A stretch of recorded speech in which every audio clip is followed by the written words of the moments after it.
Thought I had some time. Oops.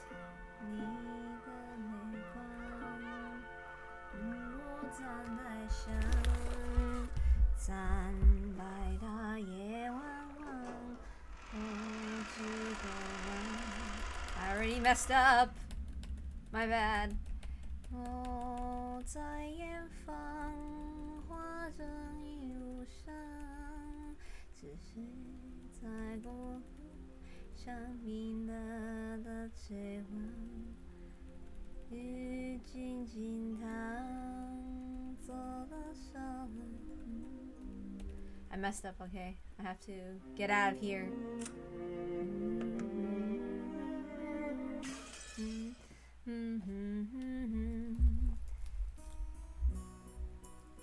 Oh man, this one is a big hint that made me feel a little alert too. What do you mean 6 years ago? I mean, I was still in elementary school back then, right? It's still pretty unfair for me to expect me to remember everything, don't you think? True, especially when we were so young. We've grown a lot in these 6 years.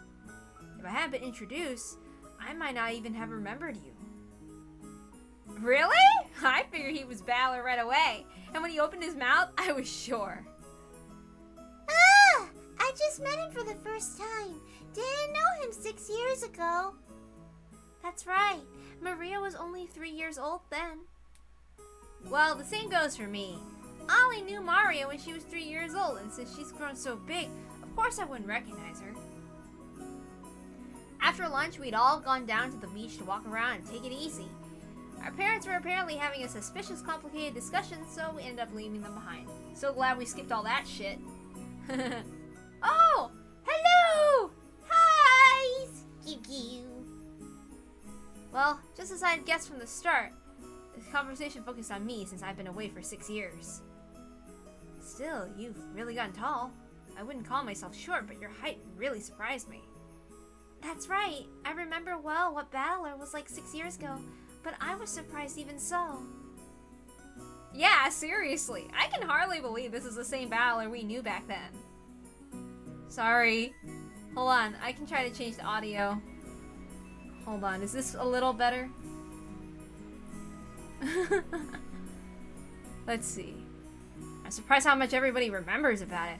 My memory's all hazy. Yeah, I'll bet. Looks like it's taking you a while to remember us. You know, that hurts a bit. Come on, this is 6 years ago, right? I'm the one who has it bad being forced to remember. Are you saying that you can't remember well because it was 6 years ago? I can remember it as clearly as it happened yesterday. Well, your memory's great after all. You remember the kind of things Balor did and said back then pretty clearly, don't you? Come to think of it, that's right. Shannon's memory can be incredible when you least expect it. Ah! I'm horrible at remembering. I remember fun things, but can't remember boring things at all. Same way! Ah! We all laughed, saying that everyone was like that. Shannon, by the way, what was Balor like 6 years ago? Remember any interesting episodes? Let's see. I'm sure that he said something like this when he left. I'll be back. See you again. I'll surely come for you riding a white horse. Stop it! So embarrassing!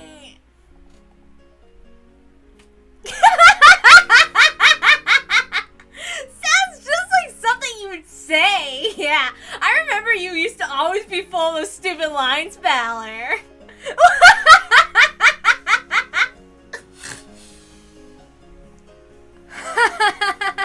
It really does sound like something Balor would have said back then. Ah! Embarrassing? Is that embarrassing? Yeah, horribly embarrassing. Maria, I'm sure that when you're in middle school, you'll want to say embarrassing stuff like that. When that happens, make sure you write it down and read it 3 times before saying it out loud. If you don't, you'll definitely regret it. Still, everyone has to pass through that pitiful period. That's right, that's how you learn your place, learn shame, and become an adult. Yeah, it's one of those bittersweet things everyone does in adolescence as they transition to becoming adults. A memory you just want to forget. Ah. You know, I always took this as a hint. After all, this is all stuff I let slip out without thinking, so I didn't remember the words exactly. But now that those words were being recited to me, they were as embarrassing as all hell. I only recently came to understand this weakness and was working hard to avoid such careless outbursts, but I guess I was just born with the habit of speaking without thinking, and there's nothing I can do about it. Shannon, do you remember any other embarrassing stuff? Yes, well, I remember a few other things, but since it looks like the person in question wants to forget them, I think I'll refrain from saying any more. To be brutally honest, I don't remember this at all. Please don't make me remember! The hindsight is painful. Ah! Shannon's bullying Valor? Ah! You can't! You shouldn't bully people! She really isn't bullying him. Let's leave it at that, okay? But Shannon, you'll have to tell me about it sometime when Valor isn't around. It sounds pretty interesting. Yes, certainly.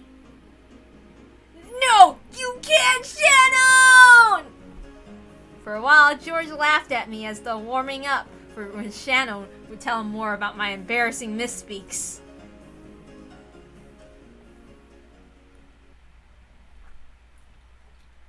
One of the most important hints. George looks like he was flirting with Shannon, but he seemed somewhat open and frank about it. He was always that way with his cousins, but he usually took on a reserved, gentlemanly attitude when he came in contact with the servants. When I thought about it, I got the feeling he was a bit overly friendly, which seemed strange. Maria started scribbling in the sand with a stick, and George and Shannon joined in. This left me and Jessica off to the side, so I asked her secretively, "Hey, Jessica, is George, going out with Shannon?" Oh, what the? How'd you guess? Valor, you got a keener eye for people than I thought. Huh? What? I was just kidding, but they're actually going out? Shh! Your voice is too loud. It looks like they're keeping it secret for now, okay? It'd be better if nobody found out about it, especially Aunt Ava. I see. Love with a servant, huh? Yeah, but since when? I guess a lot can happen in 6 years. But yeah, Aniki's an amazing person, and Shannon seems to be kind of brave. So they might make a pretty good match. Actually, 6 years ago, I remember taking notice of her just a little bit. I see. She really fits well with George. Nothing I can do about that. Goodbye, my fleeting first love of 6 years ago. Oh, look, it's an important hint. Which means the collection of embarrassing lines Shannon had just held back on probably had something to do with that. I can't take it! How long have they been going out? That depends on what you call going out, but I think it's been at least a year. But if you count the time they both had one-sided feelings, it'd probably be several years. Before I realized it, the two of them had separated themselves from the group and were walking down the beach talking about something. They looked calm. Rather than a light relationship between two lovers, it looked more like a serious one, as though they were already engaged. 6 years ago, huh? It's a long time. What did those 6 years mean to me? I've just gotten taller. It's just a waste of time. 6 years I spent obstinately fighting with my dad. What about you, Valor? You got a girlfriend? I wonder. There's a few girls I have fun with, but there's no only one. I guess I'm just a kid. I think it's more fun to be noisy with a large group of people rather than being alone with one person. That's so you, Valor. But take your relationships with your female friends seriously. When girls get wrong impressions or form a group, it can be scary, you know. They might be having secret feuds over you behind your back, with people getting hurt or crying. That's so weird. I think I remember getting the same bit of advice from one of the girls in my class just last week. What's all this about? Why can't everyone just have fun together? Do people really want to couple up that much? It's probably because you never found a partner like that, Valor. Well, You might run into someone sooner or later. You've just gotta wait patiently. What? It almost sounds like you already found a partner like that. What about you? Have you gotten a boyfriend? Huh? Me? No.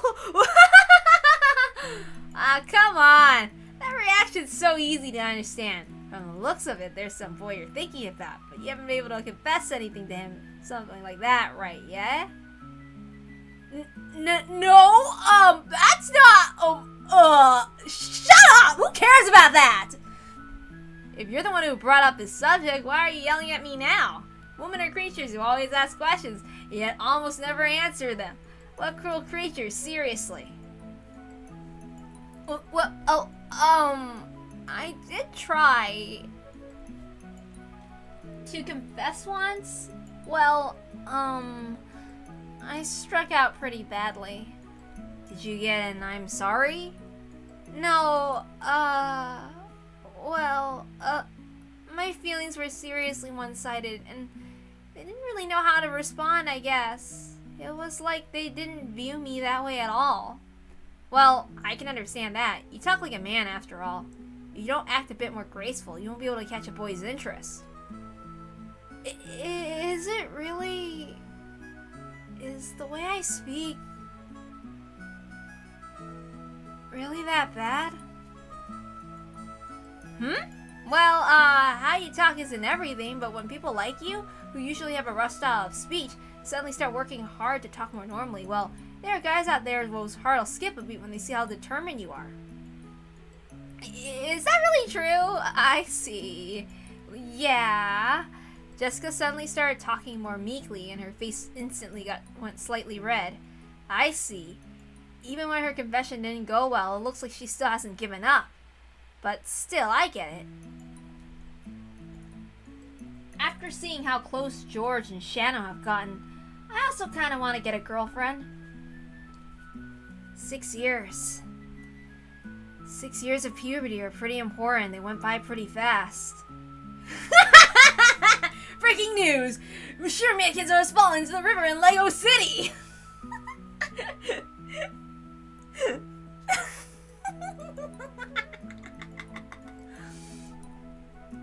As the typhoon approached, the clouds went steadily grayer, but even so, I had this really refreshing feeling.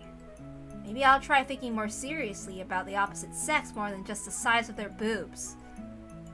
By the way, it looks like George is going out of his servant. Don't tell me it's the same for you. Huh? What? Why do you think that? Come to think of it, that Canon kid who greeted us in the Rose Garden. You were covering for him pretty intensely, considering he was just a little awkward at talking. No, that's not... Now you're getting paranoid. Then tell me just one thing, right now. Is the boy you're after within 1 kilometer of this spot? Well, about that, I wonder...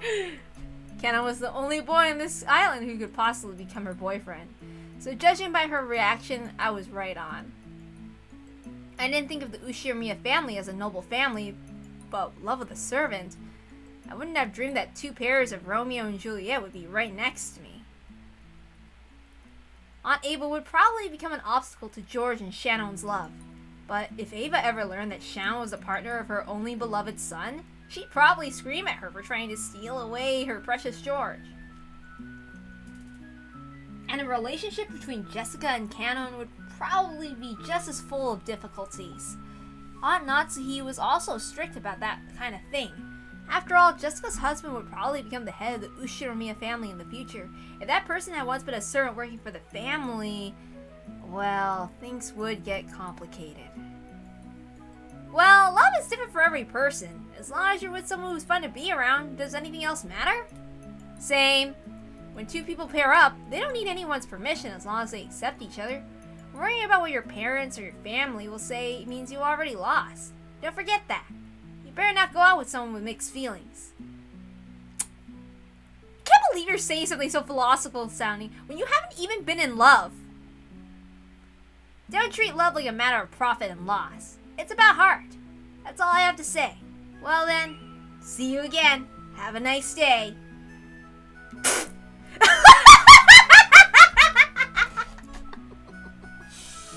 George! Shadow! Listen! This guy! He said another one of those lines! I didn't say anything! Don't make fun of me! Don't make fun of me! Oh, I heard it! See you again! For a while, we forgot the wind was getting stronger and played around the beach.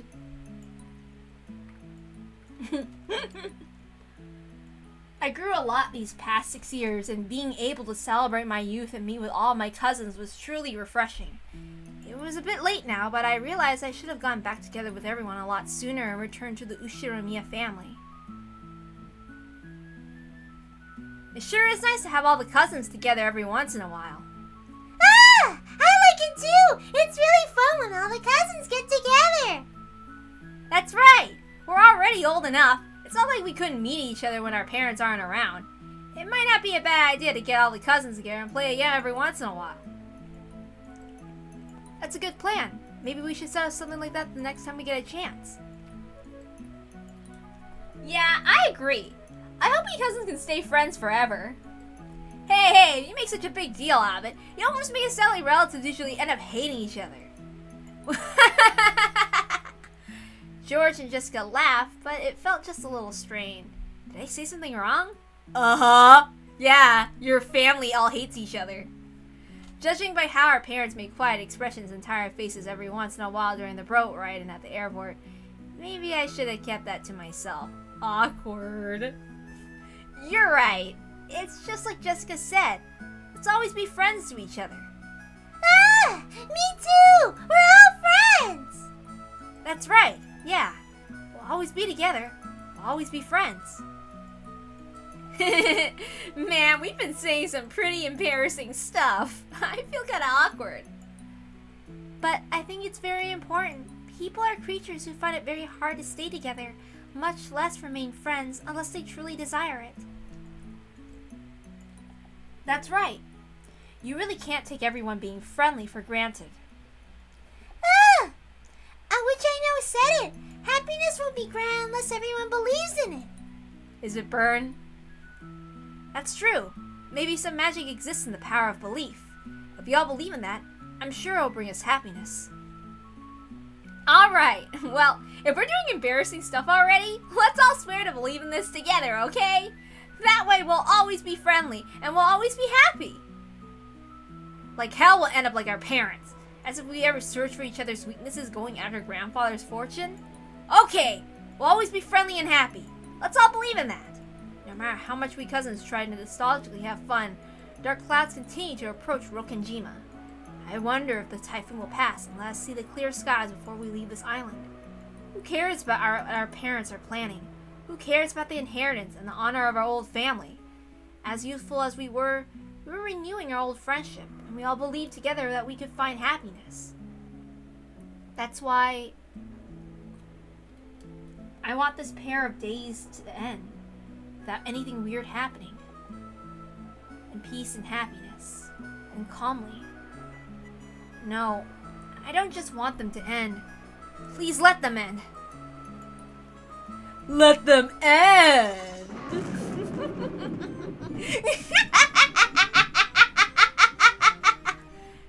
Damn it! Don't show up! Don't appear! Damn it! Damn it! Damn it! Sorry to keep you waiting. I finally prepared a new game.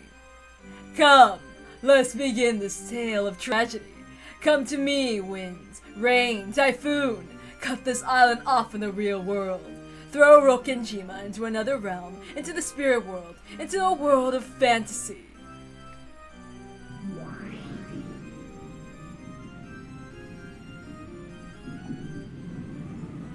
And so the tale repeated for a third time. However, to an endless witch, what did it matter whether it was the first, second, or third time? It probably didn't matter at all. After all, this was a tale of fantasy, endlessly repeating until the match was settled. Would Battler surrender first, or would the witch?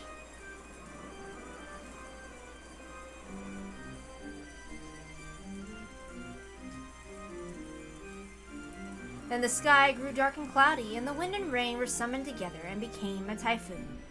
Maria could be seen in the rose garden paying no mind to the rain that started falling, going around in circles searching for that single rose that should have been marked. Not here! Not here! My rose!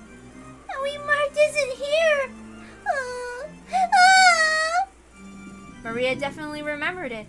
That rose had been the flower bed right here, and yet it wasn't anymore. She didn't know what to do with her irritation at not being able to find something that should have been there. And moaning bitterly, she couldn't help but keep going back and forth in circles around the same spot. She was acting almost as though she had been able to see if she looked at a different angle, but even though she did that, there was no way to find something that wasn't there.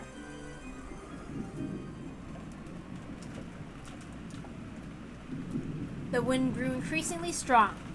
The rain turned into cold, large drops. There was no way Maria would fail to notice this. However, she couldn't find her rose here. It would surely disappear forever. Maria believed that. That feeling spurred her on to keep searching for a rose that she had no chance of finding.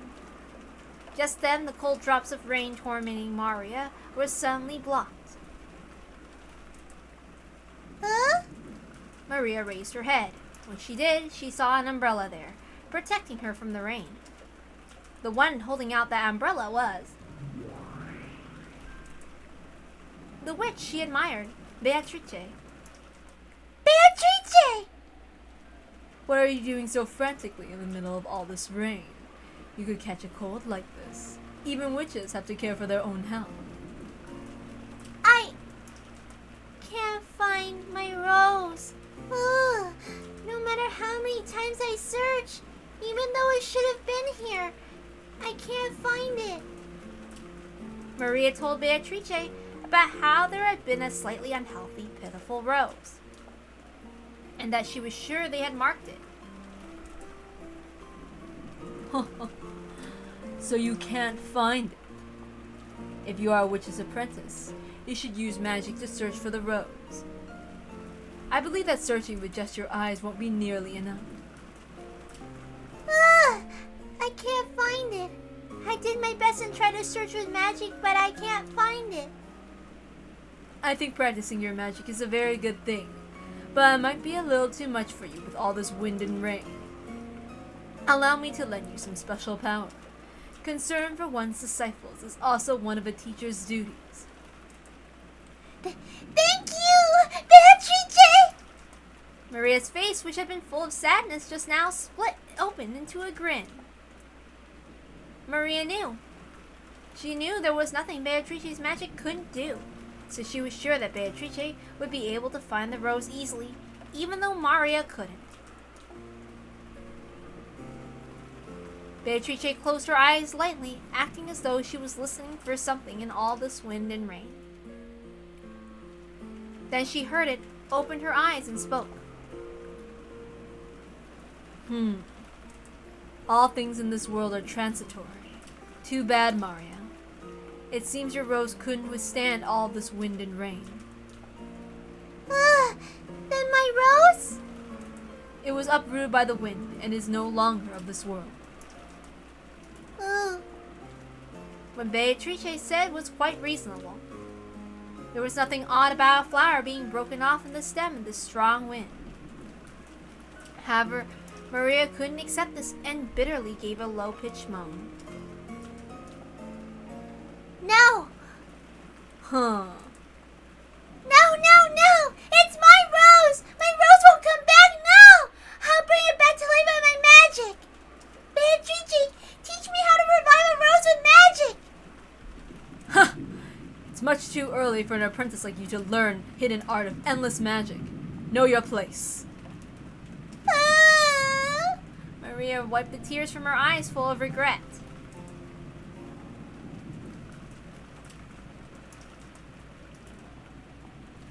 I know something Beatrice's magic can't do. No. Ow! I don't know how to do skateboard tricks either. I don't have enough stats in my physical traits. Beatrice shrugged her shoulders and chuckled at Maria's pitiable expression. Very well. I will lend you my power, the hidden art that can revive a rose. Really? Indeed. Well then, concentrate the power of your heart. Close your eyes. Forget the rain. Forget the wind. Search for the soul of the wandering rose with the eyes of your heart.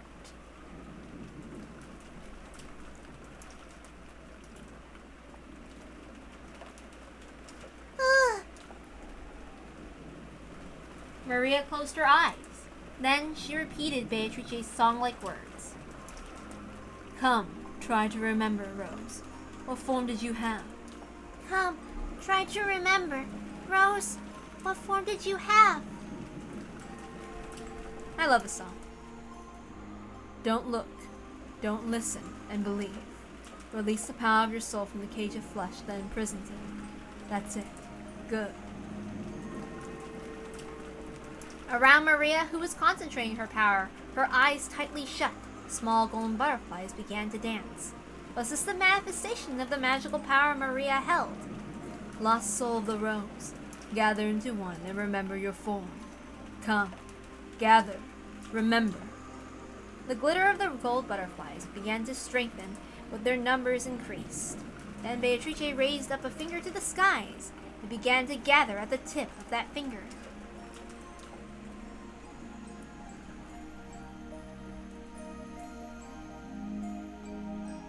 This is the miracle of the golden magic. The gold butterflies began to condense into a single dazzling grain of gold. It was a single glittering gold seed.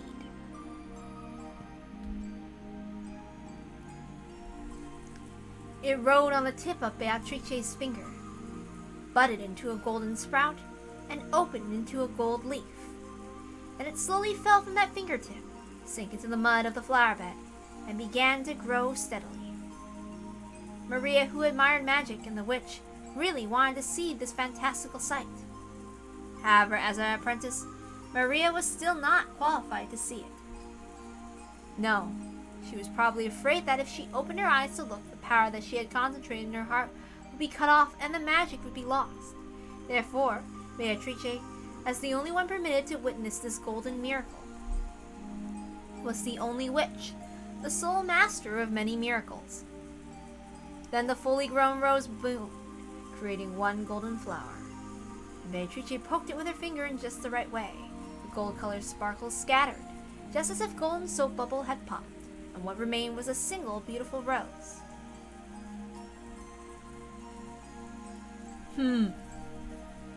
It looks like you've remembered a splendid rose. However, if we just leave it mixed in with the other roses, you won't be able to tell it apart. Shall I perform one last service? Beatrice, for the sake of her cute apprentice who was moaning even more now in concentration, decided to use one more bit of magic.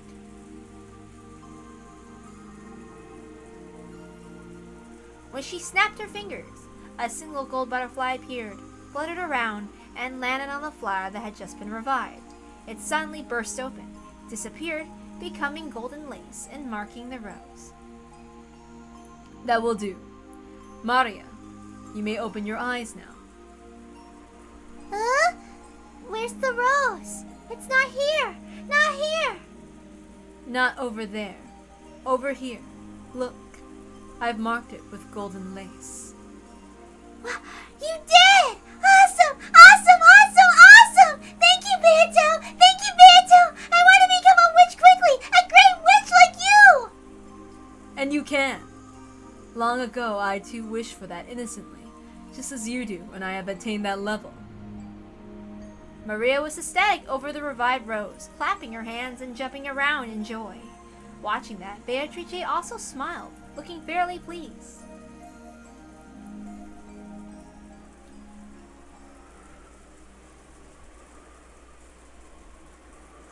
Ah. By now I can break and repair any soul if I try, not just that of a rose, and kill and revive as I please. Come, the bearer of the storm has now sealed Roka and Jima off from the natural world. Now is the time for the Golden Witch Beatrice to descend as an endless witch. Beatrice pulled from her pocket an envelope with a family crest, the one-winged eagle, and gave it to Maria. Maria frolicked around at being selected to be the witch's messenger. So, Kinzo, I've come to join you in your fun once more. My preparations are already complete. What of you? Have you prepared enough coins to bet in tonight's game?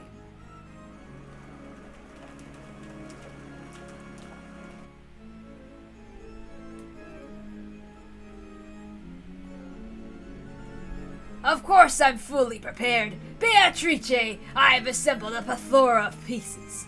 I am ready both physically and mentally. So then, let us make the ante. All that you have given should be returned to you in the end. Come! Take it! Kinzo flung the window of his study wide open, took off the valuable golden ring that had been on his finger, and threw it into the darkness of the raging wind and rain. That ring was struck by lightning, and after twinkling gold for an instant, disappeared. Kinzo watched it grow, grinning broadly and fearlessly. I don't think I'll lose. You are mine, forever!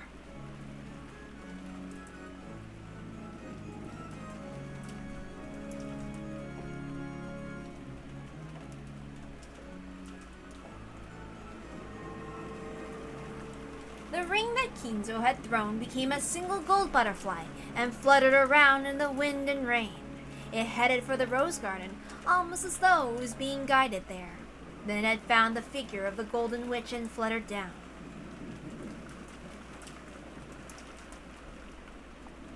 When it came down right in front of Beatrice, it burst open and returned to its original form, flying through the air. The way it was going, you would have expected it to fall into a puddle, but it stopped suddenly in midair, almost as if something transparent had caught it. Apparently, even Beatrice hadn't expected this. However, she realized who it was, and grinned broadly at it. Oh, here he is.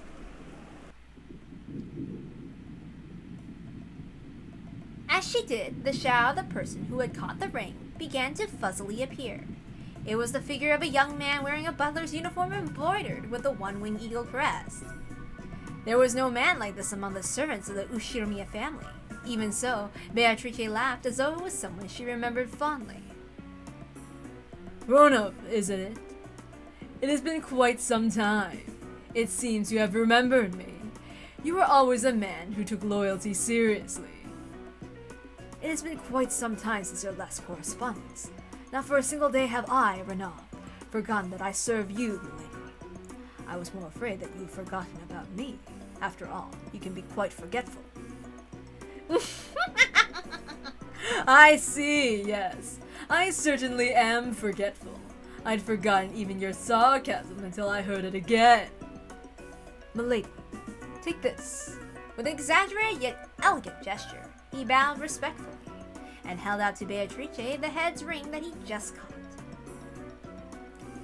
It is the Ushiromiya family head's ring, returned to you from Ushiromiya Kinzo. It is now once again the possession of its master.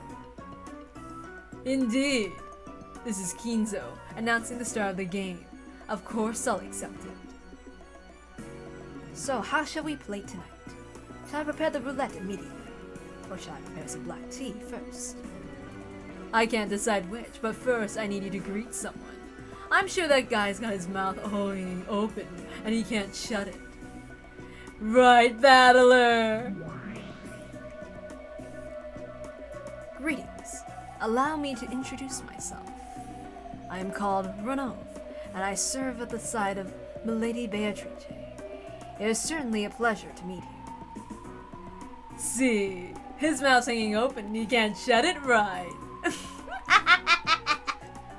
Yeah, no shit. Another incomprehensible guy just showed up.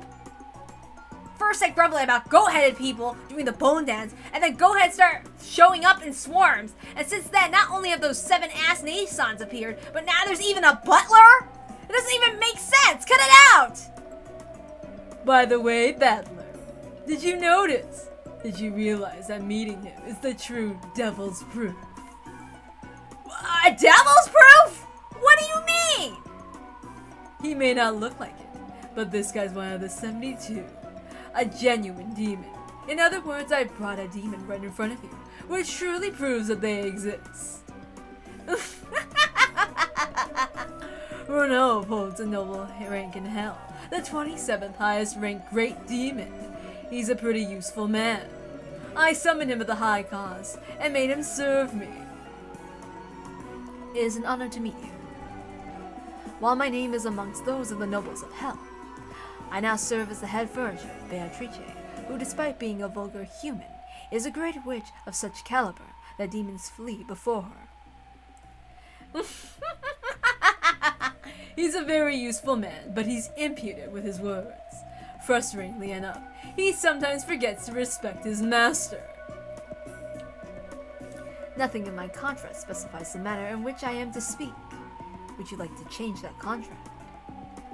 It keeps me entertained, so it's fine. Beatrice turned her back to him, cackling. After bowing once to her back, Renaud turned back to Balor and stuck out his right hand, showing off an innocent smile. Normally, this would mean that he was asking for a handshake. What's this supposed to be? I am another who's been subjected to Milady's whims. In that sense, I am sure that we could become good friends. This is a handshake of friendship. Of course, this in no way implies your entry into a contract with a demon, so fear not. Sorry, but I'm right in the middle of a big fight with your master. I only shake hands with an enemy after we beat each other up in a rainy schoolyard and are all worn out like something you'd see in a teen drama. Remember that. Thanks! Yeah! I see. To shake hands with you, Balor, I must create a fitting atmosphere in a suitable location, exchanging sweet words and physical language with you that rings true to your heart. When the opportunity arrives, I shall arrange for such an encounter. I must say, I simply love situations like that myself. As Renaud laughed tauntingly, he whispered to Balor, bringing his face so close that their noses were almost touching. Balor, his face turning red after getting so close to another of the same sex, pushed him away. You're a creepy bastard! I see. Just right for Beto's butler. It's an honor to receive such words of praise. I'm very confident in my tea brewing abilities, so please look forward to tea time. Baking cookies is one of my hobbies, so please feel free to request any snacks you may desire. Just what I'd expect from a pair of the same gender. You started getting along well right off the bat. I'm jealous. My, I apologize for making you jealous, milady. Shall I not sneakily snatch your guest away from me? Well then, I will leave for now to retake my post as head furniture. Oh, wait. Sorry, that's just Renaud speaking. I'm dumb. Let's try that again. Well then, I will leave for now to retake my post as head furniture and greet my subordinates. Please forgive my short absence. Indeed. Only the common goats and the 7 sisters used for the ceremony have manifested themselves. You will be able to finish greeting them in no time. Oh, those lively 7 sisters are here. I wonder if those naughty girls have grown a little more graceful. If that's graceful, I had to doubt the definition of the word graceful. Is that so? Then I suppose you've already had the opportunity to play with those sisters. Judging by your expression, it would seem they're just as naughty as always, even though I am always telling them to act more fitting as servants of Beatrice. What troublesome kids.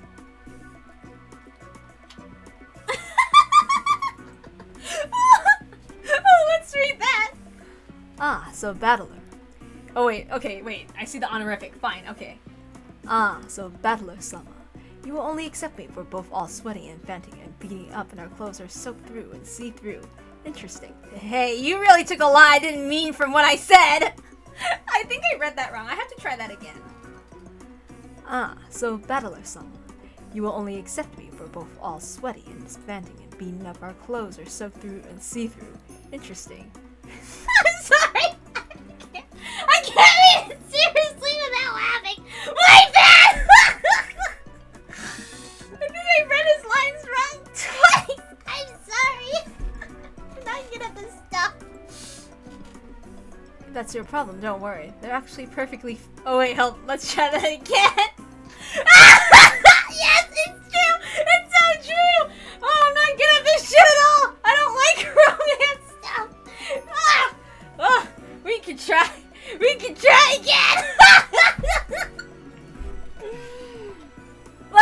try it. Yeah, sure. Ah, so Battler-sama. You will only accept it if we're both all sweaty and panting and beaten up, and our clothes are soaked through and see-through. Interesting. Hey, you really took a lie I didn't mean for what I said. Okay, there we go. If that's your problem, don't worry. They actually act perfectly fitting for their master. Now even you have begun to say it. However, a conversation means that you accept your partner. The fact that you started to respond to my idle chatting proves that you're gradually starting to accept my existence. That's because even if the sun starts rising from the west, I will definitely, absolutely never accept that you're a witch. You might want to try a more positive approach, like crying and kissing my shoes. Oh my god. Even if Valor was bluffing, he still spoke forcefully, a fierceless expression on his face. The witch and her butler snickered together, realizing their guest had remained more than enough of his willpower to attend a new game, and that preparations were complete. After Renab exchanged a few words with Beatrice, he bowed silently to Battler, scattered into several butterflies, and disappeared.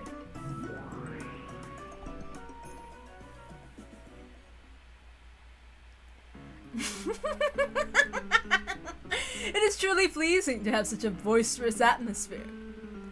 How boring were the days when I was trapped alone on this island, unable to regain my power and lacking anyone to talk to. I get how that unpleasant guy is really fitting as your butler. But tell me, why has that butler only appeared now? You said something about how only the goats and the Naisans of the Seven Stakes had manifested themselves. Oops, Naisans. Sorry. What does that mean? Indeed, you still resist, but I am a fully fledged witch. I am in contact with several non-human entities in the spirit world. I'll bet. No sane people would hang out with you. First some goat monsters and those ass Nachons, and this time a demon butler showed up? I hate to think about it, but the way things are going, I wouldn't be surprised if even more weird people appeared. Among the furniture that work on my great golden mansion, how many demons do you think want to come over and play? They will keep coming. Many of them will appear. When the door to the Golden Land is open, I will call back all of my furniture and build my new castle here in Rokenjima. Then I plan to invite all my old friends, and we will drink and dance together for 3 days and 3 nights. Of course, I also plan to invite Kinzo's family, you see. You too, if you wish. So, is this what you mean? That since you lost your power for a long time, you couldn't summon them? And then, since your magic power has been gradually increasing, you've become able to summon more and more monsters. It is as you say. You stopped a hair's breadth before crumbling. But your heart's already wavering, and you're unable to deny that I am a witch. That wavering in your heart has been slowly restoring my power as a witch. So are you trying to say that creepy butler appeared? Because I started to surrender. That's right. Bit by bit, you're surrendering to me. Isn't all that humiliation you suffered in the last game a result of you submitting to me so deeply? Wasn't it great when you had to sacrifice your back for the sake of my feet?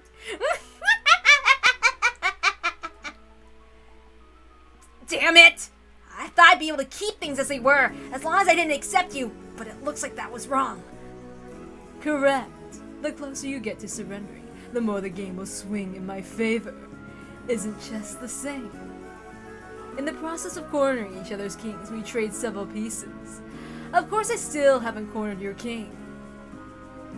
And furthermore, you're giving it everything you've got just to help your king escape, and have lost several pieces to me as well as a large advantage. It's only natural that further developments will tend to turn in my favor. Damn! From now on, you will probably be frantic as you try to avoid my checkmate. However, as you do, I will steal your pieces from you one by one. In the end, you will have lost everything but your king, and you won't be able to escape no matter how much further you try. Then you will receive a true checkmate.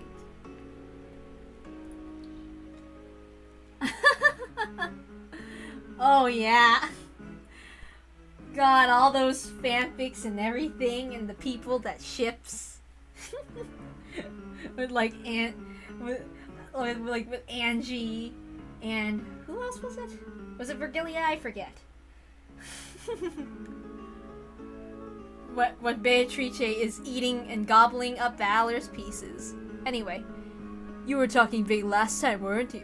Something about how you never accept me and would torment me with eternal torture. Only witches who have reached the endless level can talk about eternity. That's been beyond you ever since the very beginning.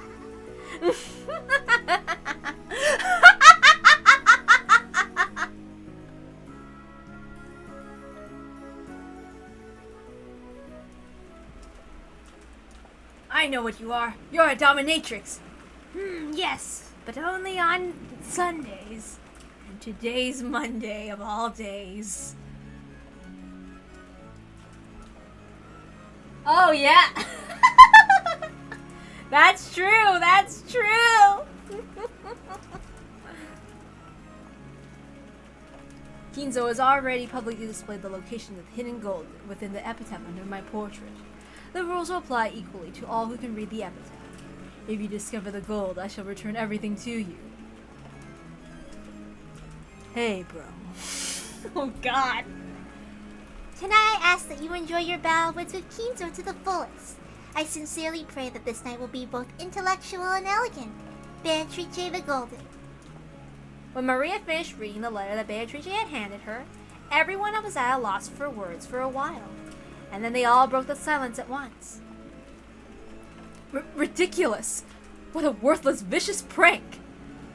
Seriously, there's no way Father gave up the head's ring. Beatrice. Ha! What a transparent prank. He confuses just as bringing up that name.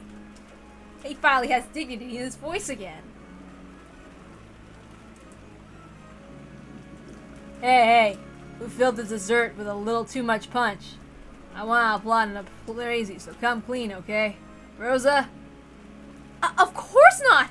I wouldn't pull a prank by assuming Father's name. Then Aniki? Aniki! Me? Are you an idiot? It was Nissan, right? Only he would plan something this vulgar. Are you trying to mock me? I'm the only one who wants to question you. Who's behind this ill-natured prank? Cross beat the table and stared at everyone. Since that included the children too, he scared most of them. Why do I keep messing up all of a sudden? A letter from a mysterious person who claims to have given full rights to Father's assets. Considering that whole point of this family conference is a discussion of that subject, I think it's too hasty to call this a mere prank. We can't be sure. Maybe it really is one of Father's shady pranks. He might have planned this to shock us a bit since it's been discussing the distribution of his inheritance without him. If Dad was the one who planned this, then we can't take what Maria just read out loud as a joke, right? That's right. If you interpret the contents literally, then this is a test from Father. The epitaph from the witch has been displayed in the hall for quite some time now, so that any one of us could solve it. There was plenty of notice. That means he was saying that the first person to solve it would be handed the inheritance along with all of his wealth right. See, my magic... Wait, oops, sorry. See? My magic granted your wish. Nothing so foolish could possibly be the case. It is unshakable fact that my husband is the successor to the Ushinomiya family headship. Well, doesn't this letter shake that? This is a message from the person who was given full rights to all of Father's wealth. Nissan's right to become the head has returned to a blank slate. The person who solves a riddle. The person who finds Beatrice's goal will become the next head of the Ushinomiya family.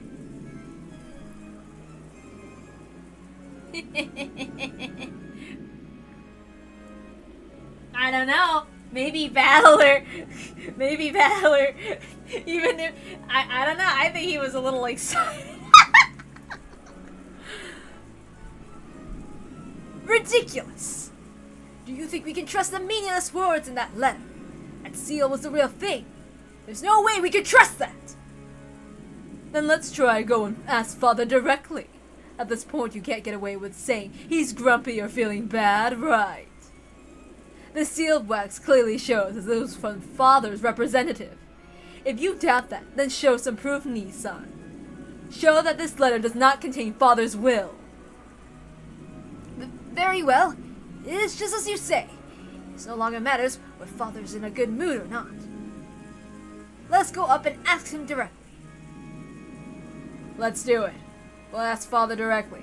Dad is dead, so why would he act in such a roundabout way? And again, I guess that would be like him. I wonder if we should really continue this discussion on the assumption that this letter came from Father. Stupid Rosa! Isn't it obviously from Father? That letter is Father's. Isn't it obvious that he's giving the four of us an even chance to become the successor? Die, you brainless idiot! Rosa's really dumb. If only she just... Oops, sorry. Rosa's really dumb. If only she'd just give up and die. Sorry, the interjections from little Ava is gonna make me feel confused. Yeah, what the hell, Ava? What the hell? I'm sorry. That's right. I'm sorry. We know where Rosa gets it from. It's passed down from family. It started from Kinzo. In the beginning, the adults had all doubted the credibility of the letter. But after realizing that this was all a once-in-a-lifetime chance in the inheritance role for 3 younger siblings, Ava changed her position, claiming that the letter was authentic. Oh, God. Rudolph and Rosa caught on and agreed. Outrageous! How can adults like you take such a worthless prank like this seriously? I don't need to be Father to understand his contempt. Whoa, whoa, whoa! Natsui! All we gotta do is ask Father and we're done, right? Won't everything be fine if Father just tells us that he doesn't know about any letter? Ni-san, take responsibility and just get him to say that he doesn't know about the letter. This is no time to get scared, just because he's in a bad mood, okay? He's still scared of Father at his age? That idiot. If only he'd just give up and die. Yeah, let's get this settled clearly. He's probably eating in this study right now. Let's have him set down his chopsticks for just a moment. Oh please, that Westaboo is eating with knives and forks. It's decided. Let's go. Kiri, wait here for a while. We gotta go check whether it's true or not. Come back quickly. Thank you. I'll wait patiently for Goda to bring in dessert. The 4 siblings, Natsuhi and Hideyoshi, all rose from their seats forcefully and flew onto the hallway with a clatter. Yeah, free dessert! Afterwards, only the children, stunned completely speechless, Nanjo, who looked uncomfortable, and Kiri, who just shrugged, were left. Dessert! Rudolph be like, my lady needs her dessert.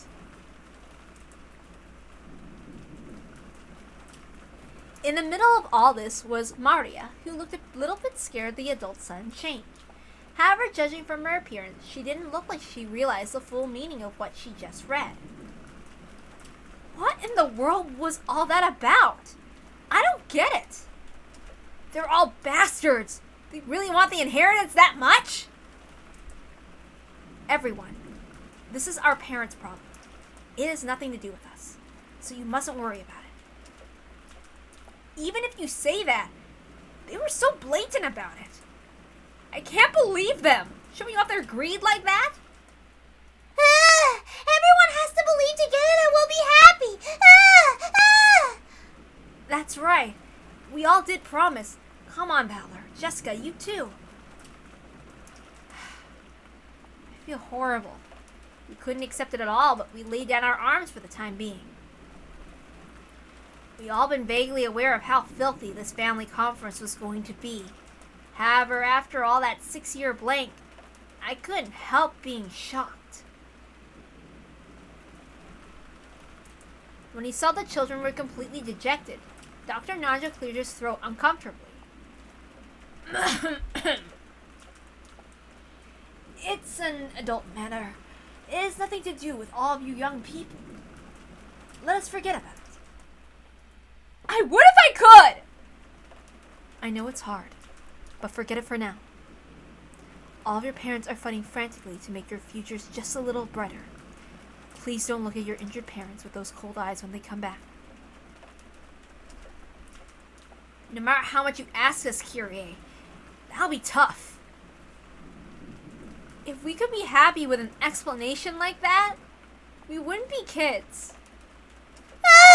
Everyone be happy! Can't get dark! Believe! If everyone doesn't believe we can be happy, the happiness will get away! Everyone has to believe! I like the sound of that. I'll believe too. I believe we can find happiness. Kyrie, thank you! Valor and Jessica, you believe too! Beatrice is also always saying that magic won't have any power if you don't believe! Kyrie rose from her seat quietly, went over to Maria, and crouched down so their eyes met. Kyrie, believe! Now Valor and Jessica have to believe! Those two are strong. They'll feel better soon. Then they'll believe. Yeah! More importantly, I want you to tell me something. When Kyrie said that, Jessica, George, Dr. Nanjo, and I all listened closely.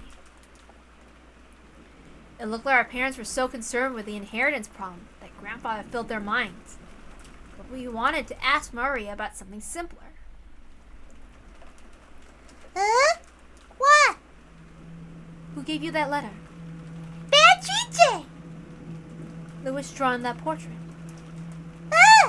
She gave me this letter and an umbrella! And she used magic to fix my rose that was broken!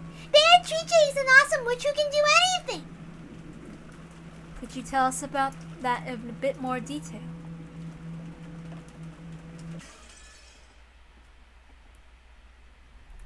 And here we go.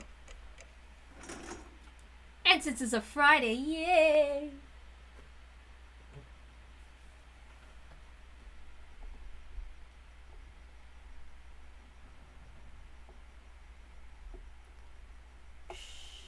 I'm pretending my mouse is a light show.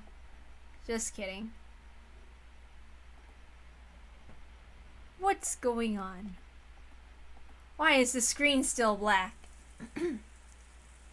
Let's see. Before we check anything. No, wait. No, let's keep going. Without even being allowed to wait for dessert, we were chased out of the room. No! What the hell? Kept from dessert? I heard that in the end our parents were unable to get Grandfather to respond. Well, I hate to say it, but I feel like giving Grandfather a high five right now. Grandfather be like, fuck off. You guys argue somewhere else. God isn't the only one who appreciates silence around here. Seriously, Kinzo gets all the best lines. No, they got denied from God. From Goda. Not Goda's cooking. I would be upset too. He was probably pretty satisfied with how his strange letter had given his children a good shock, since they had all been so infatuated with the inheritance problem while Grandfather was still alive. I also felt like our despicable parents had gotten what they had deserved in all this confusion. Magical Goda chef! But I really couldn't say I was feeling great. I felt all sulky. Apparently, Grandfather hadn't seemed concerned with the whole thing, but he also hadn't denied anything about the letter either. When talking about the witch's letter, Grandfather's name kept popping up. If Grandfather knew that someone was stealing his name, then considering his character, he'd probably be mad with rage. Oh, great. Who's stealing my name this time? There's only one Kinzo around here. Get the fuck off my island. Before I throw you into the hearth and debone you. But even though Grandfather now knew the contents of that letter, he coldly ignored it. So did that count as a silent yes? Aunt Ava and Dad were trying to interpret the letter in their favor, their greed clearly visible. It wouldn't have mattered so much if that was all, but the adults had now started focusing on Maria, who received the letter. They kept pounding her with questions about who had given it to her. Maria repeated over and over that she had gotten it from Beatrice, but there is no way such a mysterious person could have snuck onto the island. After all, this island's small, and there's no one living in it outside the Ushiramiya family household. Maria kept repeating that she got it from Beatrice, no matter how many times she was asked.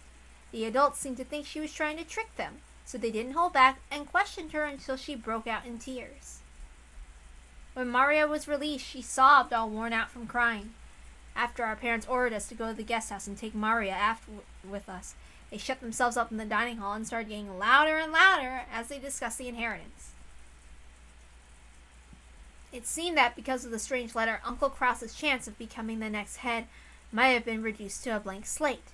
In exchange for accepting him, my dad and the rest were trying to swindle Uncle Krause out of a lot of money, or something like that. Disgusted as we were, Jessica and I were happy to move over to the guest house. We didn't want to be under the same roof of those filthy adults, as their heads so filled with thoughts about money. George pleaded on our parents' behalf, saying he wanted us to understand us. I understood his reasoning. No matter how filthy this talk of money was, it wouldn't go away if you just closed your eyes to it. But even so, how could they sink so low as to overtly fight over the money of the dead?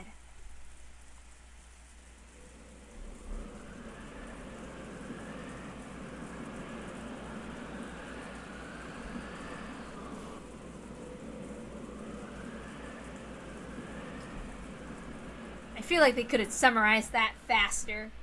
The parents argued about stupid shit. The end. Maria had cried herself dry and was hiding in her bed. She hadn't even twitched for a while, so she was probably sleeping. Who in the world gave that letter to Maria? George, you can't ask her that anymore. Isn't it fine to say that Maria got it from Beatrice and leave it at that? After all, we don't want to make her cry any more than this. Even though we said that, we couldn't clear away a gloomy feeling. There's only 18 people on the island now. The thought that somewhere in the rain a 19th person gave Maria that letter and is now hiding somewhere doesn't seem realistic at all. Most likely someone got Shannon or someone to put on a dress from that portrait and cleverly got Maria to go along with their story. Though in Maria's case, just seeing the dress would probably convince her it was really that Beatrice. Maybe it doesn't really matter who handed her that letter. The important thing is who sent it. The point is that grandfather wanted to cause an uproar by assuming the name of the witch.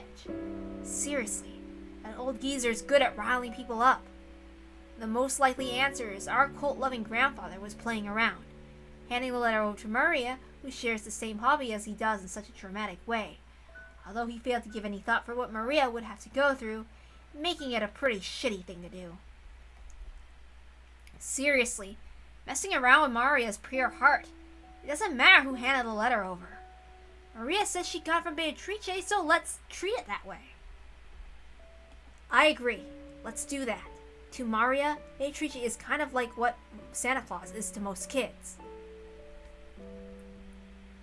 Whether we're dealing with that non-existent 19th person or Santa Claus, as long as we acknowledge them, they'll at least exist inside Maria. I see. I guess it can be important to lie to a child to protect their dreams. What's up, Jessica? Still angry? Jessica had her hand on her chin as though there was something that she couldn't understand. When I called out to her, she came to her senses. Sorry. Well, actually, I was wondering if Maria might have actually met Beatrice. What do you mean by that? Are you saying there's a 19th person on this island? If you truly take Maria's words to heart, then you will arrive at that answer. No, that's not what I mean. I'm talking about that story that someone we don't know has been living on this island since long ago.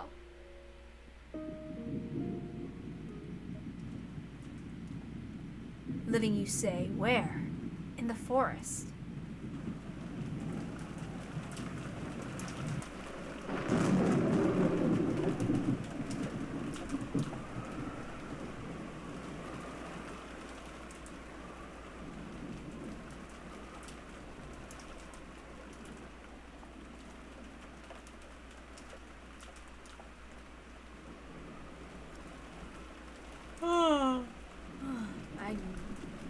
adults were gathered in the dining hall, spending a very long time continuing the discussion that had been started by Beatrice's letter. Kraus strongly claimed the letter was a simpler prank, but he couldn't overturn the claim that Kinzo's failure to deny the letter was answer enough.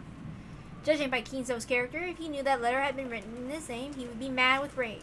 Since all the siblings knew that, Kraus had no choice but to withdraw his claim.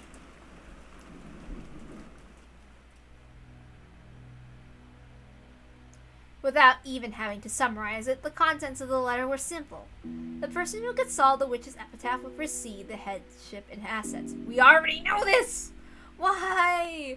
This did a lot of damage to Kraus, who had been sure he would receive the headship. And it was better news than the rest of them, who had already given up, could have hoped for. However, there were some points that worried them. The person who solved the epitaph was not limited to a member of the Ushirimiya family. Taken literally, anyone, no matter how doubtful their origin, might receive the headship. Furthermore, this meant there was a chance all the Ushirimiya family's assets would be stolen by some unknown person. In that sense, it was definitely not a situation where even the other siblings could afford to lower their guard. You know what? I'm gonna read this fast because we already know this shit. Had this letter been sent from the assassin sent by Kinzo calling themselves Beatrice, or was it the sneer of some unknown person trying to steal the Ushirimiya family as well? They still didn't know the truth, but they could say one thing for certain. Maria had received this problematic letter today on this island. In other words, someone planning to do something with that letter was on this island today. Had it been set up by Kinzo, one of the four siblings, or maybe some unknown person. No matter how much they suspected each other, they couldn't reach a conclusion. After getting tired of bickering with each other, they finally reached the extremely obvious conclusion that doubting each other was just a waste of time.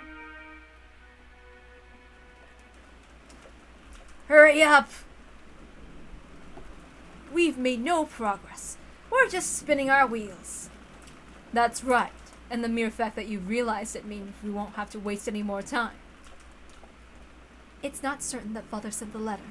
My husband is merely exasperated by your inability to hold a conversation. Who's unable to hold a conversation? You keep yelling at me every time I say something. Do you truly think that such a shameful behavior is fitting for the member of the Ushirimiya family? Would you give it a rest, Ava? You too, Natsuki. That topic's finished for now.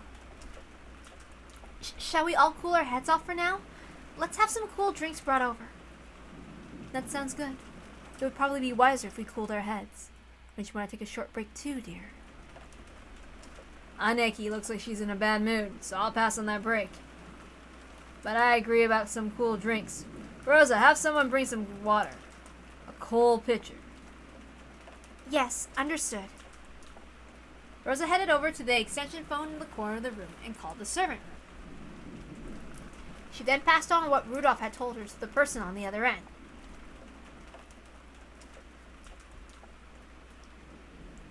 The vicious bickering up until now had vanished as though it had been a lie. That silence continued until Goda finished setting the table and retreated from the room. Is there anything else that you require? No. Please leave us. Yes. Then if you will excuse me, if you need anything, call me at any time.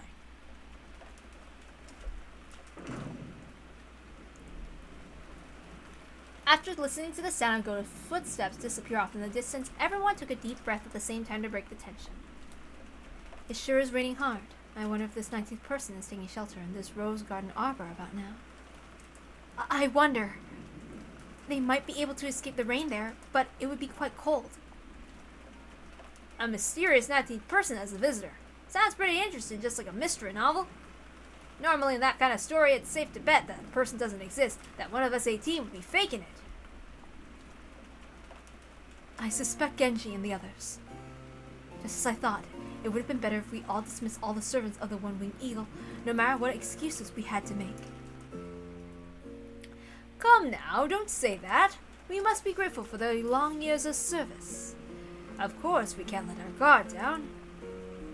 I'm sure you agree too, Nissan, that whether or not Father was behind this, the person who handed Maria the letter was the servant.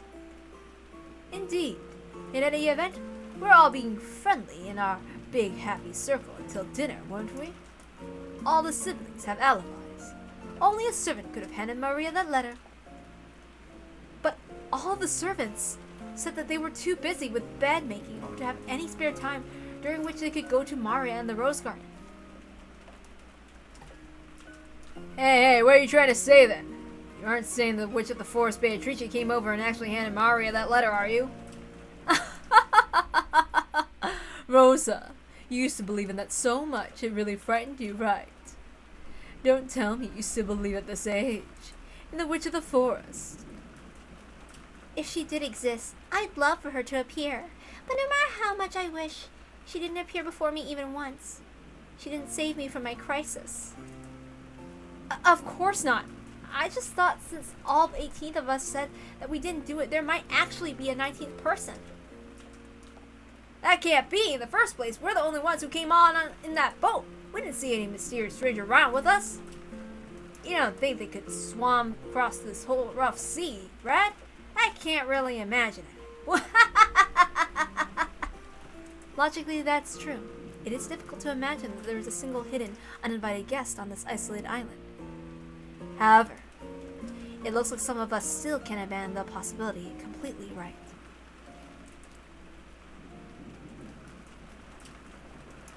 Hideyoshi left it off, saying that there couldn't be a 19th person, but Kiri had sensitively picked up on a delicate atmosphere among the four siblings.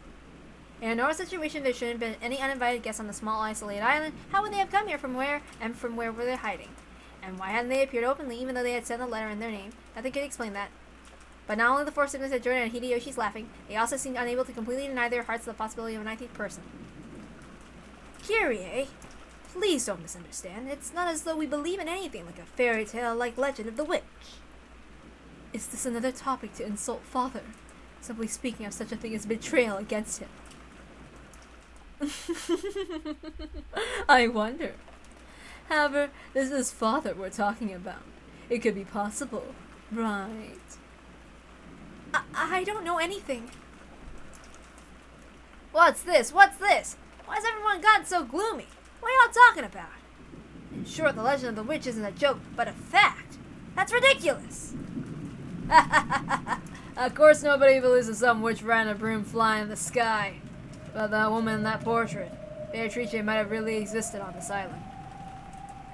Hideyoshi, it looks like we aren't talking about a witch, but something a little simpler. So it must be something like this. Everyone suspects that father had a mistress named Beatrice secretly living somewhere on this island. Is that it? Father was always exemplary at keeping strictly to the rules. It is completely inconceivable that he would bring something so filthy onto this island. Natsui snapped at them immediately, but it looked like the four siblings, including Kraus, didn't agree.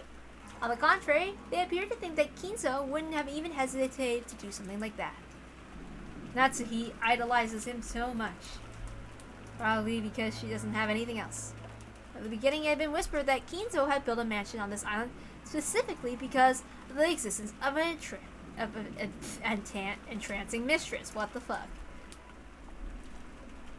I'm sorry, Nazi. I know how much you respect Dad, but that rumor has been around for a long time. All the buildings in Rokenjima were built by Dad on his own. People have always guessed he had some contraption or secret room set up in this mansion that only he knew about. It's always been whispered that somewhere hidden on this island is a secret mansion that none of us know about. I see. This island might look small on a map, but it's quite large for just the Ushiromiya family to live on. So people have suspected that he built a secret mansion somewhere in this uncivilized forest for this mistress to live in. That would be quite a large-scale scheme. In the beginning, people thought it might be somewhere safe inside this mansion. That there might be a hidden basement with a fabulous hidden room where the witch in that portrait was secretly hiding.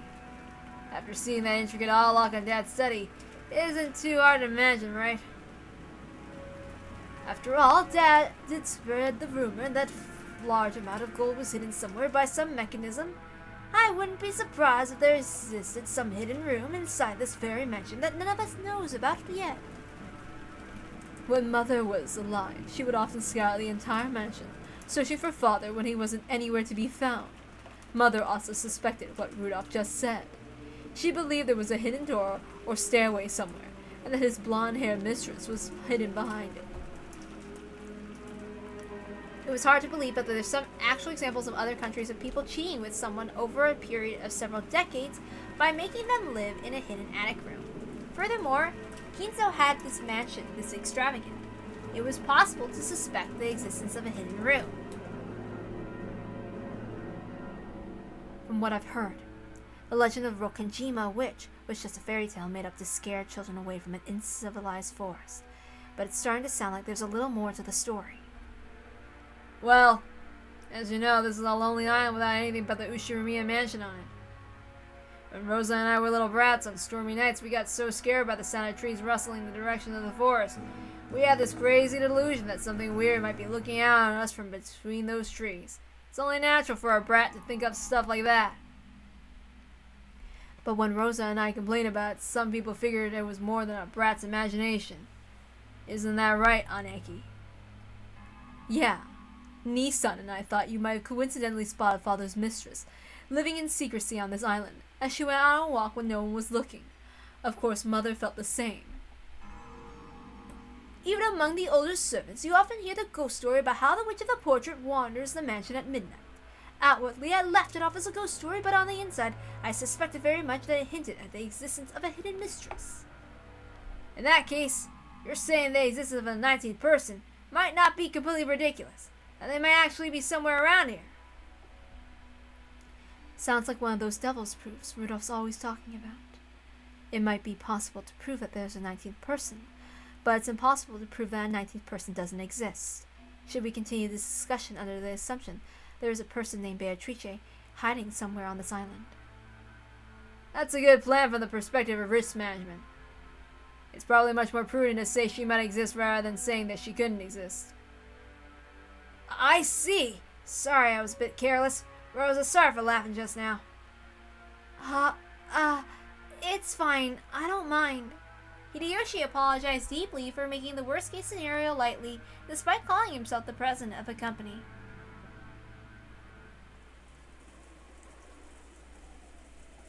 Silence fell again. Preparing for the existence of a 19th person would mean in effect acknowledging the existence of some unknown person hiding on this island. Since this person might be playing Sam Shady, it was only natural that the conversation returned to an ominous direction. In the past, Father would sometimes suddenly disappear without telling anyone where he went. After all, he is a man who values silence. It wouldn't have been out of the ordinary for him to shut himself up in some library room after purposely not telling anyone where he was going. Father! Father, where have you gone? Where do you go where I cannot follow? I don't know. However, when the witch theory was slowly refined into the theory about his mistress, people eventually whispered that he was secretly going back and forth to see her. Mom was totally paranoid in her last years. She sometimes starts suddenly making a fuss, asking the servants to start looking for Dad immediately because of some urgent situation. Yes, that did happen sometimes. Mother was always doing things like that in her later years. That frightening atmosphere still hasn't gone away. I can say it for certain now. She was a person to be pitied. So then what happened with those large-scale searches of the house? They find anything? No. Father wasn't caught foolishly in the hidden room, even once. After always a long time had passed, he would suddenly show up somewhere.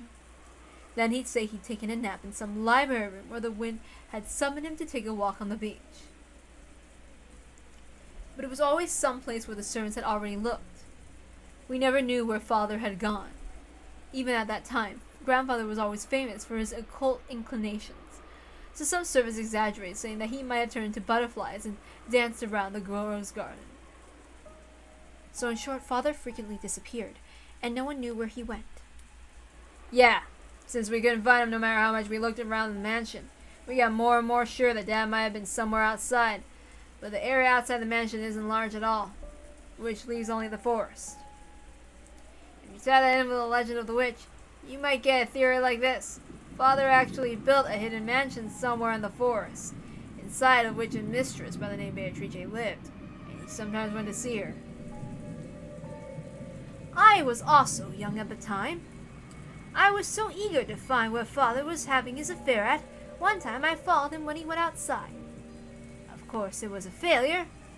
Every time Father went out, he was oddly intent on avoiding places where he might be seen, and was extremely careful to prevent anyone from spotting him. He was extraordinarily earnest in his attempts to do so, but that actually made me sure. He must have been going out for some reason that members of his family couldn't know about. And that would be to meet his mistress, probably trying to avoid being seen. After seeing Hideyoshi nod and saying yes, yes, as though this was quite obvious, Ava got a little sullen. Well, anyway, this island was like a little sketchbook in which Father, in his Western obsession, could draw all of his dreams. Everything about this island is exactly how Father wanted it. It wouldn't be odd at all if there was a hidden mansion somewhere for his mistress to live in. Ava's words spoke for what the siblings had come to think. For a while the room returned to silence again, and everyone listened to the sound of the wind and rain. Was there a hidden mansion on this island? And had Kinzo's mistress have been living there, hiding there for a long, long time?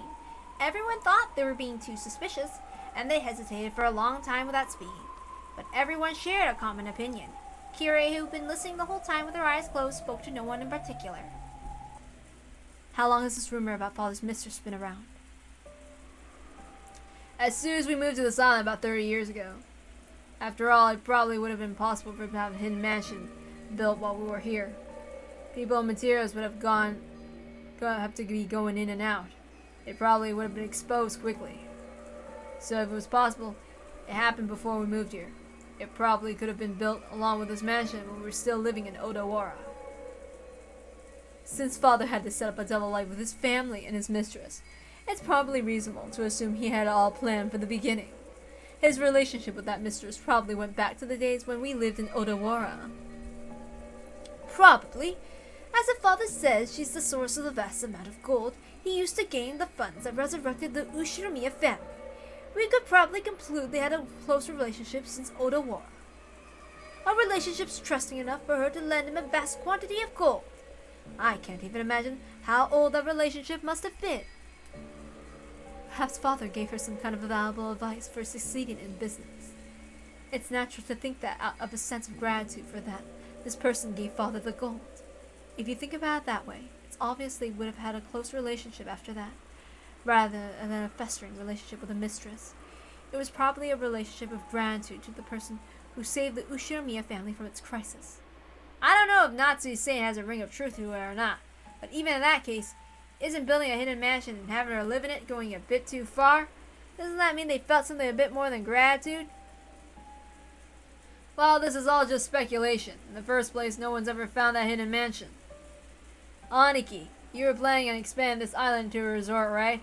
As you were doing that, you didn't manage to stumble on it by any chance, did you? Maybe you even bumped into some gold there, too. You think Rokenjima is Treasure Island or something? Don't play dumb. We know that, although you say you're opening a resort.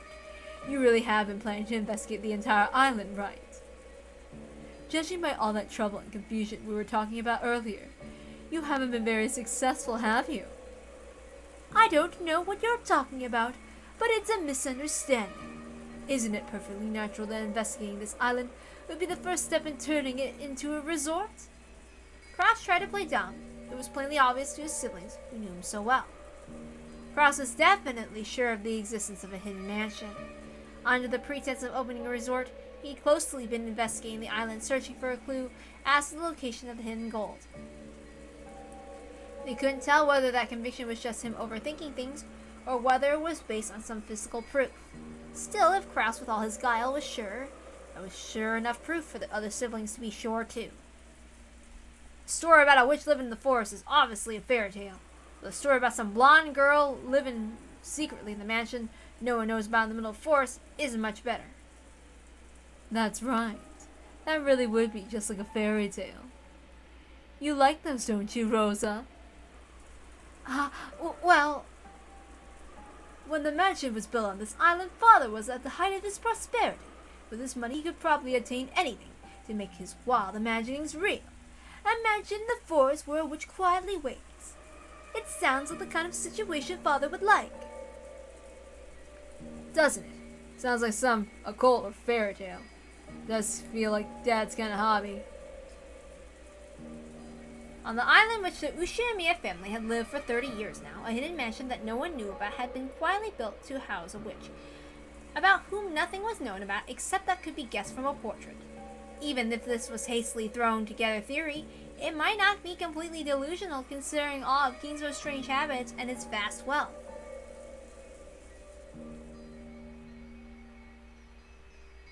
It might not have been impossible for father to build a hidden mansion to satisfy his dreams. However, let's be realistic.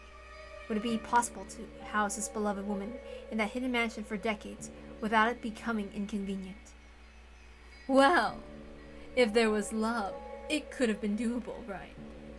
Think of the facilities needed to let his beloved woman live healthily, in a way that would satisfy father. For example, even if it was on a small scale, it would have to be intricate and pleasant residence. It probably would need to have electricity, gas, and running water maintained, as well as some people to see to her needs. Even cooking could be quite difficult. She would need clothes and makeup and the daily necessities. The needs of a woman aren't simple. Wouldn't it be possible to maintain all that without the family or servants noticing? When you say it that way, it sure sounds like a weak point in our theory. But that isn't enough to get rid of the feeling that Dad might have been able to do it anyway. After all, it's Dad we're talking about. That's right. It's our father. If father wanted to succeed in an endeavor, he would succeed no matter what. Saying that something would be difficult for a normal person and therefore impossible doesn't apply when it comes to father. Indeed! You should never underestimate father. Father's madness can't be understood by normal people. I wouldn't put past that Kinzo. As long as you stick this phrase, a considerable amount of credibility can dwell in any absurd story. However, that didn't cause the importance of what Kyrie had said to waver. This is different from stealthily raising a kitten in a cardboard box and keeping it secret from your parents. Taking care of a person in secret for a period of over 30 years would be an incalculably massive task.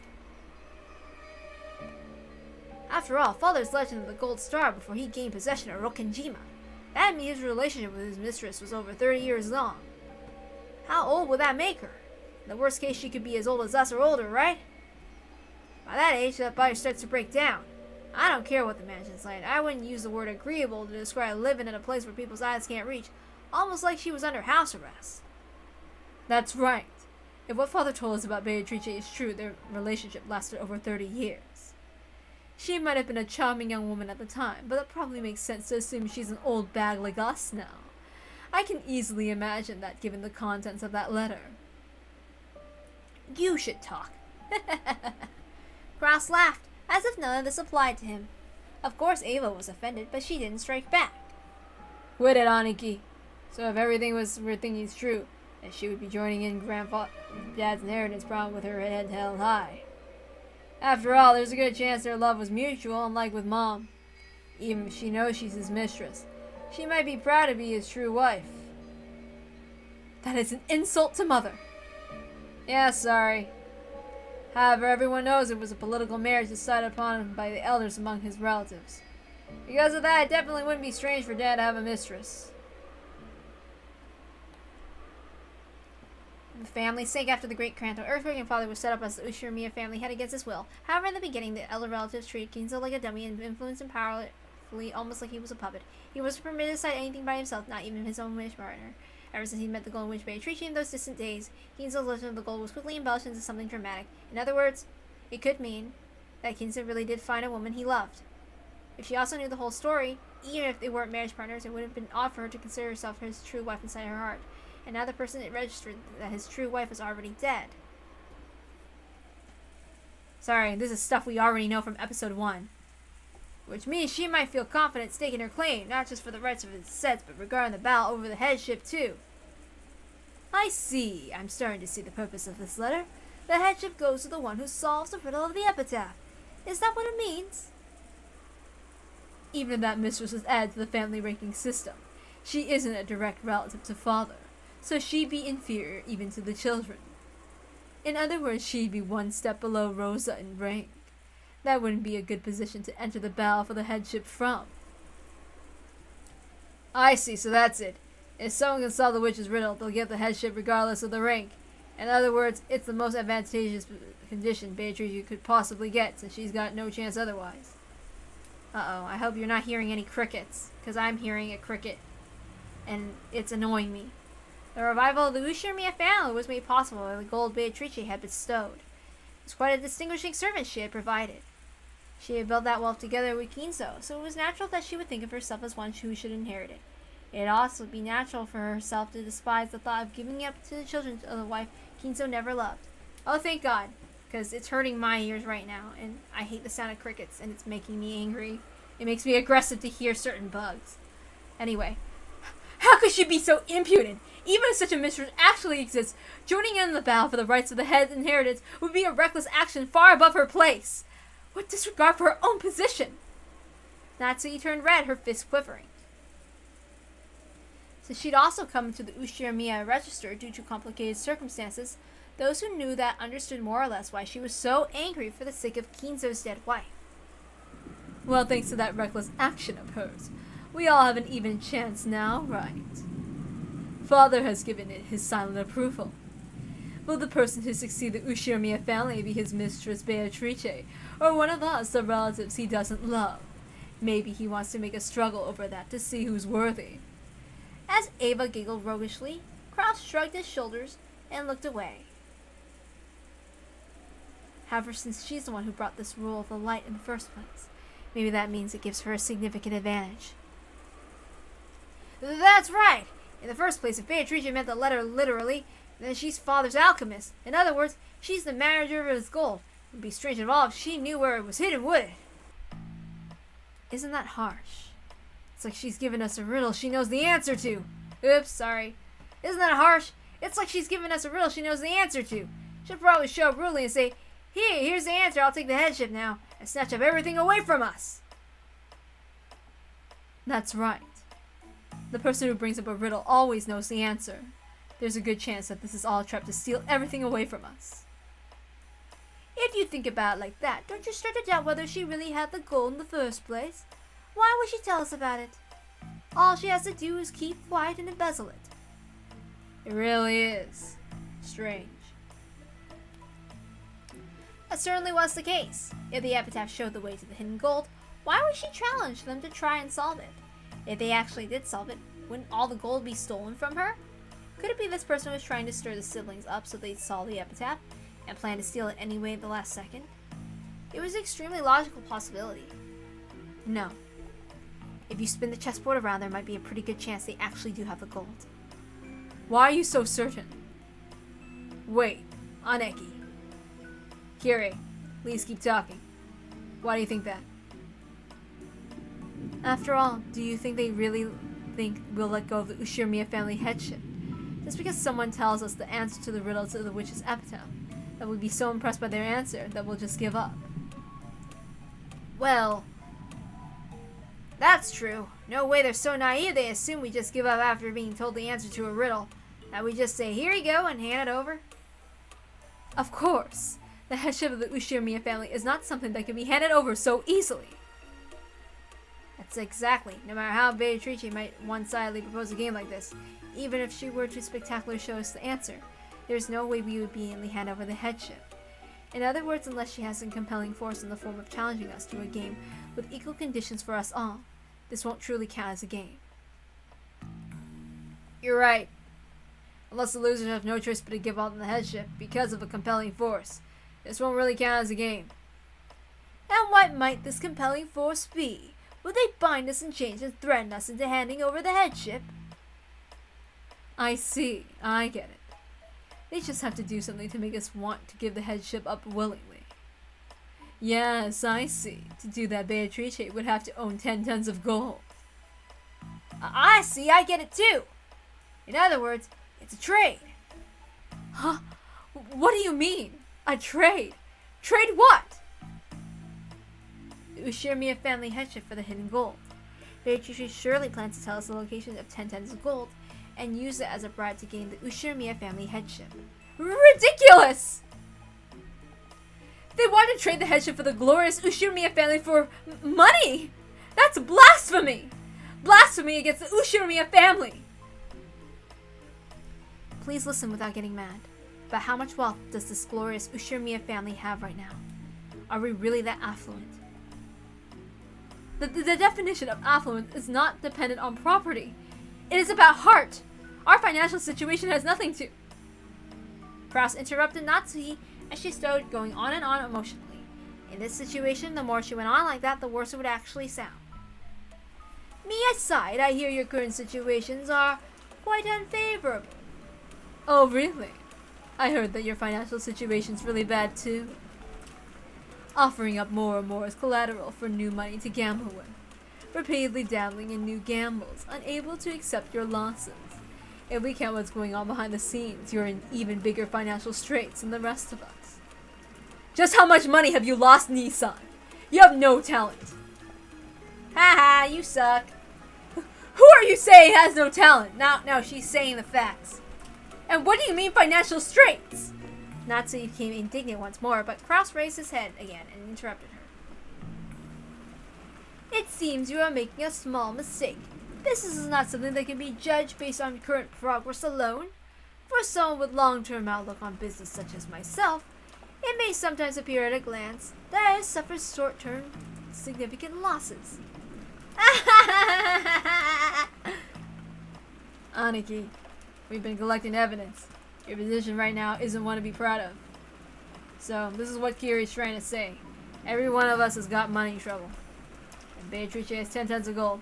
What they should have done was separate themselves from their dumbass dad and then, like, live normal lives in, like, a middle-class household and just get therapy and all that shit. As the only person who knows the location of 10 tons of gold, Beatrice is planning on using it forced to sell us the headship. About how much is 10 tons worth of gold? At a rough estimate, let's say 2 billion yen? No, 20 billion yen. With that much piled up, we'd be ecstatic to accept her as a successor.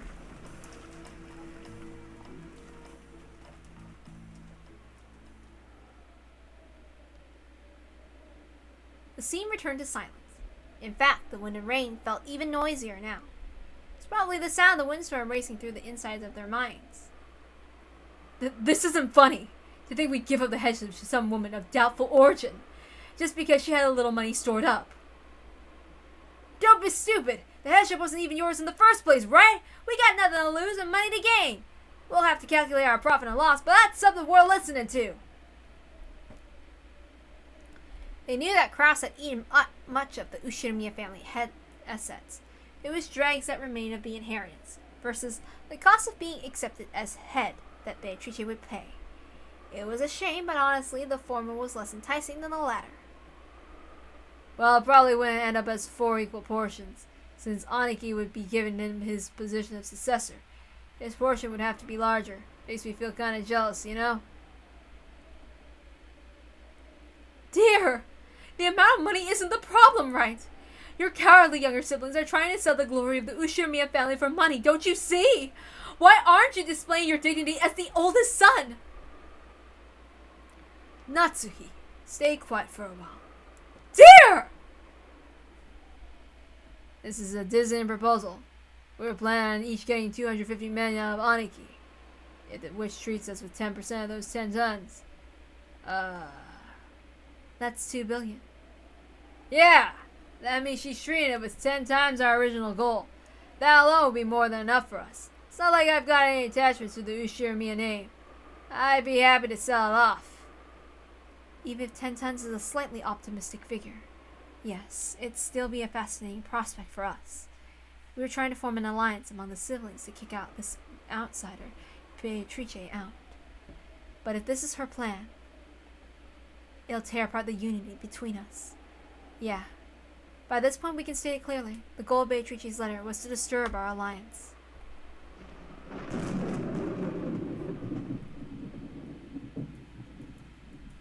If the 3 younger siblings who had never had anything to do with the inheritance were paid enough money to satisfy them, they would happily accept Beatrice as the next head. A moat had been dug all around Kraus. In that case, the negotiations would be one-on-one between her and Kraus. He tried to look strong, but Kraus's financial and political situation were extremely weak. He might bluff in front of his siblings, but on the inside he was considering entering negotiations, depending on the sum of money involved. In order to bury his losses, Kraus has taken advantage of the fact that Kinzo had shut himself up inside of his room and embezzled Kinzo's personal assets. Therefore, when Kinzo died and the inheritance was distributed, Kraus's situation would probably be investigated. But if he gave her the seat as the head to Beatrice, she would also receive the rights to the assets, and as a result, the distribution of the inheritance to the siblings would not occur. In other words, Kraus's embezzlement might not have to be made known to the other siblings. Of course, the siblings were afraid of Kinzo, but it was doubtful whether they still actually respected him as a father. By this time, they actually had their own family, their own wealth, and their own lives. If they were paid enough money in exchange for Rokenjima, the wreckage of Kinzo's dreams, there was a significant likelihood they would relinquish the Ushiramiya family name. In other words, Beatrice's victory is already guaranteed in this game, not as the winner of Beatrice's game, but as the winner of Kinzo's game. Kinzo once ordered the epitaph be put on display, and until today, no one had solved it, so Beatrice solved it. In other words, this is less of a game and more like Beatrice's declaration of victory. However, Kirei still thought there might be a catch. If this is a declaration of victory, Beatrice would only have to display the gold oblivious to her intent to buy the inheritance, and yet she had gone to all this trouble to tell the siblings to try to solve the epitaph. Why she set up this new game where she agreed to hand up all the gold and inheritance to the epitaph solver. Kirei tried spinning the chessboard around several times. She searched for a sort of ideal strategy Beatrice might be after, something that could lead to this kind of thinking. In the end, she reached a single conclusion. Could it be arrogance? Or maybe she's playing? What are you talking about? The witch sent us a letter of challenge forcing us to try to solve the epitaph. She might be taking us lightly, thinking we could never solve it. However, at the very least, there ought to be an extremely small chance that we do solve it. After all, we have been forefathers' children by blood, right? The questioner called together 4 blood relatives who, if they would try to frantically work together and avoid having those assets stolen from them, all might come across the answer of the riddle by chance. The reason of the witch had the superior's position in negotiation period to the siblings was that only she knew the location of the hidden gold, but if the hiding place was exposed to someone other than her, the witch's advantage would crumble. In short, Beatrice gains nothing but risk by writing this witch's letter of challenge. Of course, it might have the effect of splitting apart the siblings' alliance, but if that was her only goal, why would she take the risk, however slight it might be? That seems reckless to me. But if we keep in mind a certain type of emotion, that risk becomes comprehensible. And you're saying it's arrogance? Yes, that's right. When people have an overwhelming advantage, they tend to get arrogant. And when they do, they want to show off that advantage to the losers, so they sometimes take on small risks. A moderate amount of risk adds a little spice to the joy of victory. It'd be boring to win without any risk. I understand. I like that kind of thing too. Yeah, I understand it well. I thought about a few plausible explanations for the true motive behind Beatrice's letter, but I think this might really be the truth. The emotion hidden behind that letter was arrogance. Arrogance. She's trying to throw her weight around, looking down on us, as if there's no way we could figure out such a difficult epitaph. It might be possible, if surprising, that the epitaph wasn't written by father, but by her. Sounds great. Solve the riddle of the epitaph, she says.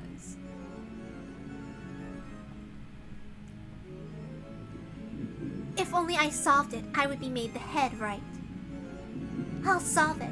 I'll accept the witch's challenge. As if those other idiot siblings could solve it. I'll solve it by myself, and then I'll prove that I'm the one who's fit to succeed the Ushiramiya family. I'll take that challenge. I will. Solve the riddle.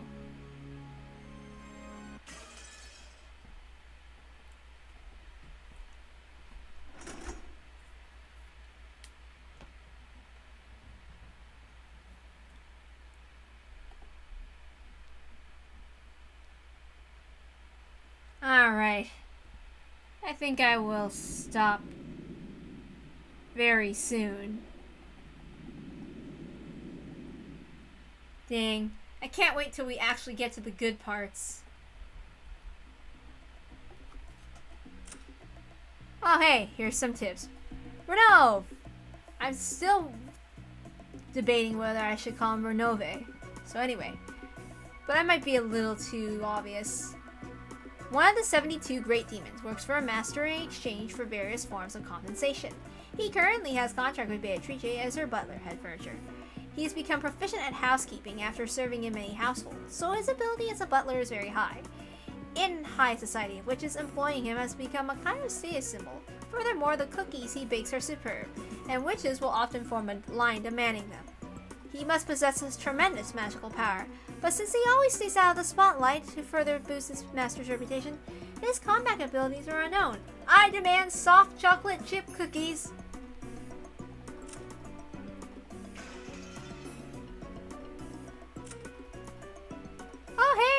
Here she is. Any tips? No. Okay. Alright. Good night.